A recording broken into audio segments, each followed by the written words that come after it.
Hi, I'm Gayle Stahlhuth, Artistic Director of the Equity Professional East Lynne Theater Company, a wonderful non-profit organization producing Mainstage productions down in Cape May, New Jersey from mid-June through mid-December and also March.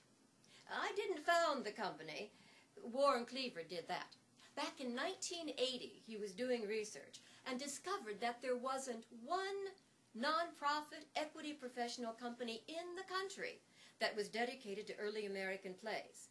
And that is the mission of the company. You see, there are many shows that we produce that were written and on Broadway before 1930 that haven't been done in a long time. So it's sort of like an archaeological dig to find these rare gems. If, for example, a few years ago we produced Why Marry, the first theatrical production to receive the Pulitzer Prize, had not been done in over 75 years. The same can be said for The Dictator, a wonderful 1905 comedy by Richard Harding Davis about a banana republic. No one had done that until East Lynne in over 80 years. So there's a lot of work that goes into finding these productions. They all still speak to today's audience, and they're loved and cherished by our audience and by our backers down in Cape May and on the road, and of course the tourists who come to our beautiful seaside town.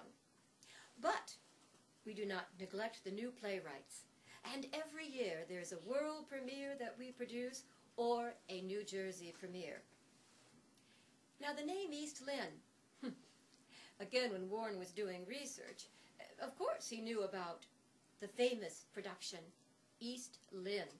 It was so popular that in the late 1800s there were no less than 3 productions of East Lynne in New York at the same time.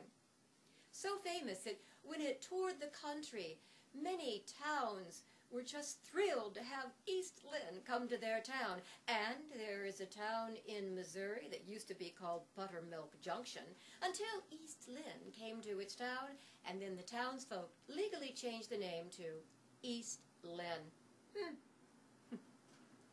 As far as our season goes for 2012, I'd like to tell you about it.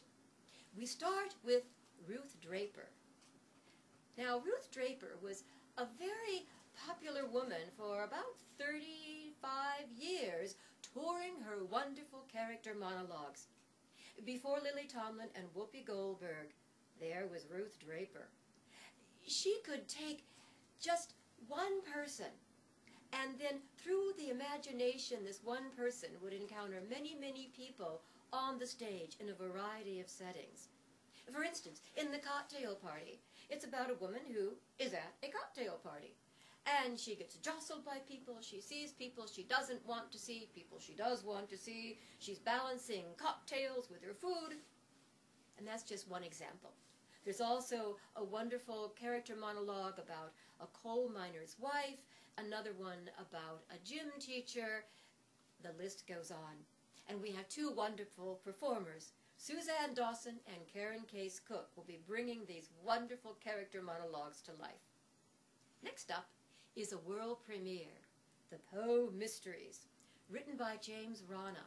A cast of 6 will portray over 50 people in the wonderful stories entitled The Purloined Letter, The Murders of the Rue Morgue, and The Murder of Marie Roget. This production will also be going to a newly formed equity professional company in Barnegat, Ocean Professional Theater Company, in October.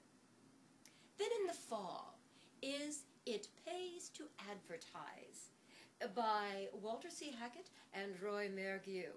It was so popular when it was on Broadway in 1914 that it had the record for the longest run until A.B.'s Irish Rose.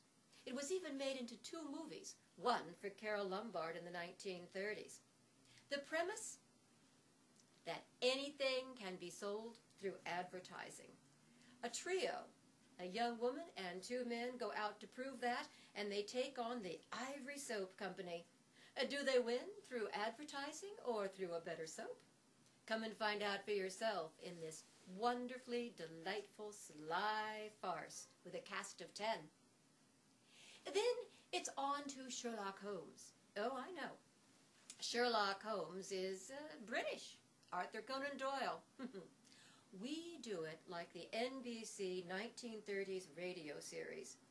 There was one, really, that started in October of 1930 and lasted for 20 years. The current one we're doing is The Adventure of the Norwood Builder, with a cast of 6.